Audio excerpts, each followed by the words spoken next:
السبت 14 من جانفي يناير تونس تطفئ الشمعة الأولى لسقوط نظام بن علي، وبالمناسبة نظمت احتفالات كبيرة بحضور عدد من الرؤساء العرب ومن بينهم الرئيس الجزائري عبد العزيز بوتفليقة.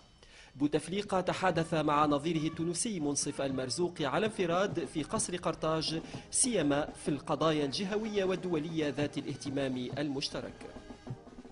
ومن بين الحضور أمير دولة قطر الذي حل في زيارة رسمية ليومين، إلا أن زيارته أثارت موجة من الانتقادات. ورغم أن حمد بن خليفة الثاني استقبل من قبل رئيس البلاد والوزير الأول، فإن السلطات التونسية استعانت بقوات الأمن لمنع مظاهرة مناهضة له. أكثر من 3000 متظاهر من التقدميين والشيوعيين تجمهروا أمام المسرح البلدي رافعين شعارات تندد بالزيارة، ولم يغب عن المتظاهرين أن يوجهوا ديجاج لأمير قطر.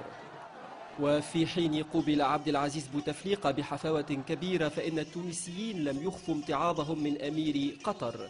قطر التي نعتها المتظاهرون ببنك النهضة دلالة على تمويلها للحركة تثير الشكوك إلى حد توجيه الأوامر لحركة النهضة مقابل تمويلها إياها.